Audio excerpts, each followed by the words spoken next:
So ಅದೊಂದಿಗೆ ನಮ್ಮ bird ಸೆಕ್ಷನಲ್ಲಿ 2 birds ಹೊಸ್ದಾಗಿ ತೊಗೊಂಬಂದಿದ್ದೀವಿ. ಅದು ಎಕ್ಸಾಟಿಕ್ ಬರ್ಡ್ಸ್ ಇದೆ.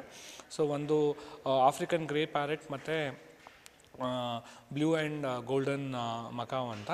ಸೊ ಪರ್ಟಿಕ್ಯುಲರ್ಲಿ ಇದು ಆಫ್ರಿಕನ್ ಗ್ರೇ ಪ್ಯಾರೆಟು ಬೇರೆ ಪಕ್ಷಿದು ಸೌಂಡ್ಸ್ ಎಲ್ಲ ಮಿಮಿಕ್ ಮಾಡುತ್ತೆ. ಅದ್ರ ಜೊತೆ ಬೇರೆ ಪ್ರಾಣಿದೂ ಇರ್ಬೋದು, ಮನುಷ್ಯರು ಏನಾರ ಕಂಟಿನ್ಯೂಸ್ ಆಗಿ ಅದು ಮಾತಾಡ್ತಿದ್ದಾರೆ ಅಂತಂದರೆ ಅದು ವಾಪಸ್ ಅದೇ ಟೋನಲ್ಲೂ ಮಾತಾಡೋ ಸಾಧ್ಯತೆ ಇರುತ್ತೆ. ಸೊ ಸುಮಾರು ಜನ ಅದು ಇಷ್ಟಪಟ್ಟು ನೋಡೋಕ್ಕೆ ಬರ್ತಾ ಇದ್ದಾರೆ.